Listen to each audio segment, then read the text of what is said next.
வணக்கம். நான் தமிழாளி Kennedy Jacqueline பேசுகிறேன். இன்றைய தலைப்பு அரிச்சந்திரன்.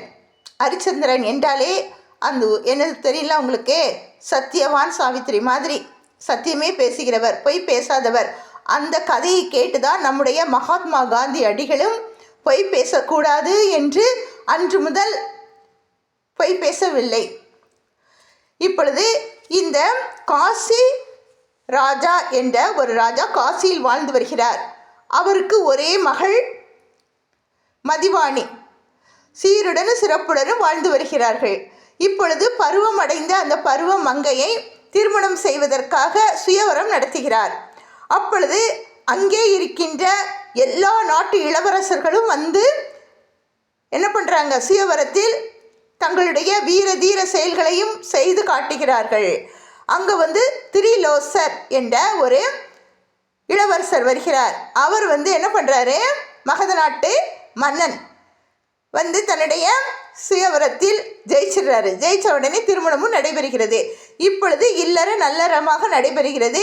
இந்த வேளையில் இவர்கள் 2 பேரும் கங்கையில் போய் குளித்துவிட்டு காசி ராஜாவை வணங்க வேண்டும் என்பதற்காக சென்று அங்கே நீராடச் செல்கிறார்கள். நீராட சென்ற வேளையில் அந்த சுயவரத்திற்கு வந்தவர்களுள் ஒரே ஒரு மன்னனுக்கு இவள் கிடைக்கவில்லையே என்ற ஆதங்கம். உடனே எப்படியாவது இவளை என்ன பண்ணணும், அடைந்தே தீர வேண்டும் என்பதற்காக அந்த திரிலோசனை வாளால் வெட்டி கொன்று விடுகிறான். இதனால் பரிதவித்த அந்த மங்கை மதிவாணி கங்கைக்குள் குதித்து விடுகிறாள். இனிமேல் நான் வாழக்கூடாது அப்படின்னு சொல்லிட்டு குதித்த உடனே கௌசிக முனிவர் அந்த நேரத்தில் அங்கே கங்கையில் குளிப்பதற்காக வருகிறார். வந்தவர் அந்த காட்சியை கண்டு அந்த மங்கையை காப்பாற்றுகிறார். காப்பாற்றி அங்கே அமர செய்தவுடன் நான் வாழக்கூடாது என்று கூறுகிறாள். அதற்கு அவர் சொல்கிறார், உன்னுக்கு வேண்டிய வரம் சிவபெருமான் அருளுவார், அன்பே சிவமான சிவபெருமான் அருளுவார் என்று கூறியவுடன் தவம் இருக்கிறாள். அவளுடைய தவத்தை அறிந்த சிவபெருமான் கேட்கிறார், உனக்கு என்ன வேண்டும் அம்மா என்று கேட்கிறார். உடனே என்னுடைய கணவர் எனக்கு வேணும் அப்படின்னு கேட்குறார். அப்போ அவர் சொன்னார், மாண்டவர் மீள முடியாதுமா, அதனால் உன்னுடைய தாலி அடுத்த பிறவியில் உன் கழுத்திலே இருக்கும். அது அந்த உன்னுடைய கணவன் கண்ணுக்கு மட்டும்தான் தெரியும், மற்றவர்கள் கண்ணுக்கு தெரியாது. அந்த மாதிரி உனக்கு ஒரு வரம் கொடுக்குறேன்னு சொல்லிட்டு நீ அவர் என்ன பண்ணுறாரு, வேண்டிக்கொள் என்று சொல்லிட்டு மறைந்து விடுகிறார். இப்பொழுது அவளும் என்ன பண்ணுறா, அங்கேயே தன்னுடைய உயிரையும் விட்டு விடுகிறாள். இப்பொழுது மீண்டும் மறுபிறவி பிறக்கிறார்கள். எங்கே, அயோத்தியில் அரிச்சந்திரனும் இங்கே பிறக்கிறார்கள். அங்கே அயோத்தியில் பிறக்கிறார். கண்ணம்மாபுரி என்ற இடத்தில் சந்திரபதி பிறக்கிறாள். ராஜாவின் மகளாக பிறக்கிறாள். இப்பொழுது இங்கே என்ன பண்ணுறாங்க, பருவம் அடைந்து விடுகிறாள் இந்த மங்கை. இப்போ சுயவரம் நடக்குது. இந்த சுயவரத்தில் நிறைய இளவரசர்கள்லாம் வந்துட்டாங்க. வந்த உடனே ஒரு அசரீரி கேட்குது. அது என்ன அசரீரினா, யார் கண்ணுக்கு அந்த சந்திரமதியினுடைய கழுத்தில் இருக்கும் தாலி தெரிகிறதோ அவர்களுக்குத்தான் திருமணம் என்று. உடனே இவரும் வருகிறார். எல்லோரும் பார்க்கிறார்கள். ஆனால் அரிச்சந்திரன் கண்ணுக்கு மட்டும்தான் தெரியுது, மற்றவர்கள் கண்ணுக்கு தெரியல. உடனே திருமணமும் நடைபெறுகிறது. இப்போ இவங்க நல்லா குடும்பம் நடத்திட்டு இருக்காங்க. நடத்திட்டு இருக்கும்போது தேவலோகத்தில் இந்திரலோகத்தில் உள்ள வசிஷ்ட முனிவரும் விஸ்வாமித்திரரும் பேசிக்கொள்கிறார்கள். என்ன பேசிக்கொள்கிறார்கள் தெரியுமா, பூலோகத்தில் யார் உண்மை பேசுகிறவர்கள் இருக்கிறார்கள் என்று. அப்பொழுது வசிஷ்ட முனிவர் சொல்கிறார், இருக்கிறார், அயோத்தி நகரத்தில் அரிச்சந்திரன் என்ற ராஜா இருக்கிறார் அப்படின்னு கூறுகிறார். கூறின உடனே இந்த விஸ்வாமித்திரர் சொல்கிறாரு, நீங்கள் எல்லா வளமும் கொடுத்துருக்கீங்க, எல்லாமே இருக்குது, அதனால் என்ன பண்ணுவார், அவர் பொய் சொல்ல மாட்டார். நான் போய் சென்று அவரை பொய் சொல்ல வைக்கிறேன் பாருங்கள் என்று கூறி பூலோகத்திற்கு வருகிறார். இவர்களுக்கு குழந்தையே இல்லை, தவம் இருக்கிறாங்க. யாரு, வர்ணனை நினைத்து தவம் இருக்கிறாங்க. ஒரே ஒரு பையன் பிறக்கிறான், லோகிதாசன். அந்த பையன் பிறந்த உடனே அவர் சொல்கிறாரு, சாமி சொல்லுது, வர்ணன் சொல்கிறாரு, இந்த குழந்தை எனக்கு தான், ஒரு பருவம் அடைந்தவுடன் அவரை என்னிடம் ஒப்படைத்து விட வேண்டும் என்று. இவர் சரின்னு சொல்கிறாரு. அப்போ வந்து கேட்கும் போதெல்லாம் தட்டி கழிக்கிறாரு, அப்போது இப்போன்னு. இதுக்குள்ளே விஸ்வாமித்திரர் என்ன பண்ணுறாரு, இவருக்கு பல சோதனைகளெல்லாம் கொடுக்கிறார். இவரை வாங்கின எந்த ஒரு கடனும் வாங்கலைன்னா கூட இவர்கிட்ட இருக்கிற எல்லா பொண்ணும் பொருளை எல்லாம் தானமாக கொடுக்குற மாதிரி எல்லாம் பண்ணிடுறாரு. பண்ணின உடனே இப்போது சுக்கிரவன்கிட்டையும் கடன் வாங்குற மாதிரி பண்ணிடுறாரு. அதையும் கொடுக்கணும்ல. அப்போ இவர்கிட்ட எதுவுமே இல்லை, எல்லாத்தையும் இழந்துடுறாரு. இழந்த உடனே கடைசியாக இருக்கிறது தன்னுடைய மனைவியும் மகனும் தான். உடனே இதுவும் நம்ம என்ன பண்ணோம், சூழ்ச்சி செய்யணும்னு சொல்லிட்டு இன்னும் இருக்குது கடன் அப்படின்னு சொல்கிறாரு. உடனே அவரை என்னது அப்படின்னா, இந்த மாதிரி நீ வந்து கடன் கொடுக்கணும் அப்படின்னு சொன்ன உடனே இவர் என்ன பண்ணுறாரு, தன்னுடைய மனைவியையும் மகனையும் அந்த ஊரில் இருக்க அந்தணருக்கு விற்று விடுகிறார். ஹரிச்சந்திரன் விற்று அந்த கடனையும் அடைத்து விடுகிறார்.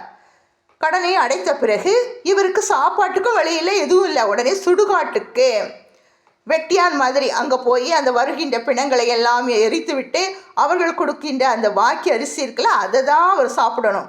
இப்படி நடந்துக்கிட்டு இருக்கு. அதையும் என்ன பண்ணுவார், பசுவிற்கு தானமாக கொடுத்துடுவாராம். அந்த அளவுக்கு அவர் நல்லவர். யார், ஹரிச்சந்திரன். இப்படி இருக்கிற வேளையில் இங்கேயும் என்ன பண்ணுற விஸ்வாமித்திரர் இவர்களுடைய சோதிக்கிறாரு. இங்கே சந்திரமதியை அந்த அந்தனர் பயங்கரமாக கொடுமைப்படுத்துகிறாங்க. அந்தனர் வீட்டில் இருக்கிற அவருடைய மனைவி காலையிலேருந்து இரவு தூங்குற வரைக்கும் வேலை வாங்குறாங்க. இந்த பையனை விறகு பொறுக்கிட்டு வர சொல்கிறாங்க. இப்போ இந்த பையன் விறகு பொறுக்கிட்டு வர வழியில் அங்கே ஒரு விஷ பாம்பு தீண்டி விடுகிறது. தீண்டியவுடன் அவன் அங்கேயே இறந்து விடுகிறான். இறந்தவுடன் இதை அந்தணர்கிட்ட சொல்கிறாங்க. அந்த பிள்ளைங்க கூட போனாங்களா, அந்த பிள்ளைங்க சொல்கிறாங்க. சொன்ன உடனே இப்போ சொன்னால் இந்த அம்மா வீட்டு வேலையை செய்ய மாட்டா, அதனால் சாயங்காலம் சொல்லிக்கலாம் அப்படின்னு சொல்கிறாங்க. இவ தேடி போய் அந்த குழந்தைய எடுத்துக்கிட்டு அங்கே வெட்டியான்கிட்ட போய் சுடுகாட்டில் போய் புதைக்கிறதுக்காக கொண்டு போகிறார். இப்போ போனோடனே அவர் சொல்கிறாரு, பார்த்துட்டு, ஏம்மா நான் நீ வாக்கரிசி கொடுக்கணும், கூலி கொடுக்கணும், நானும் எனக்கு இருக்கிற அந்த எஜமானுக்கு காசு கொடுக்கணும், அதனால் நீ அதை கொண்டு வந்திருக்கிறியா அப்படின்னு கேட்குறாரு.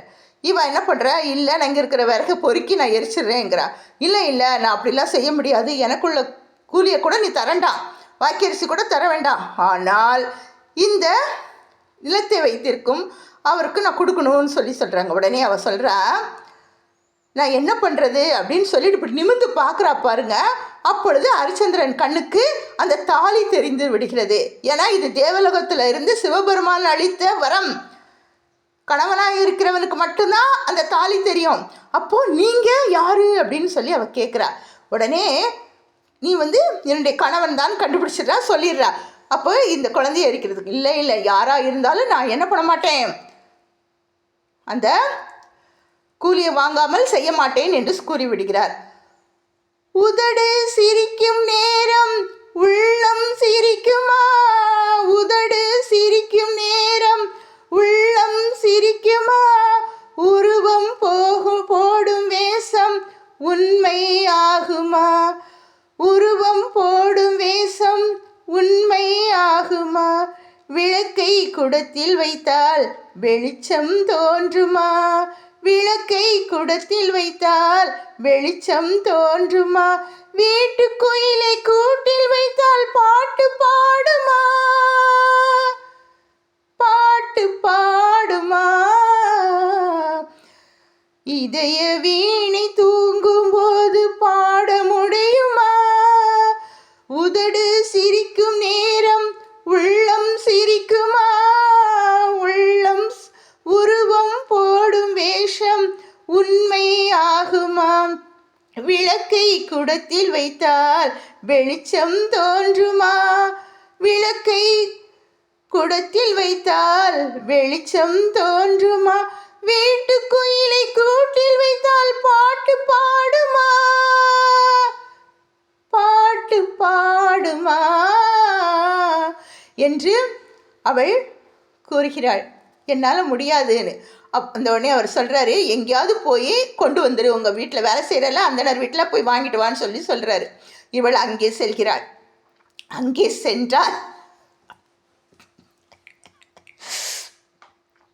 சென்றால் அந்த அம்மா தரமாட்டேக்காங்க. உடனே இவள் மடிப்பிச்சை கேட்கிறாள். அந்தி நேரமும் ஆகிவிடுகிறது.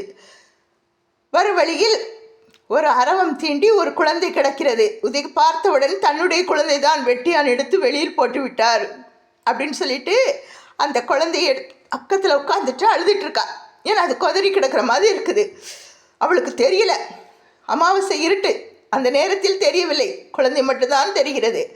உடனே அந்த குழந்தையை தேடி வருகிறார்கள் மன்னருடைய சேவகர்கள்.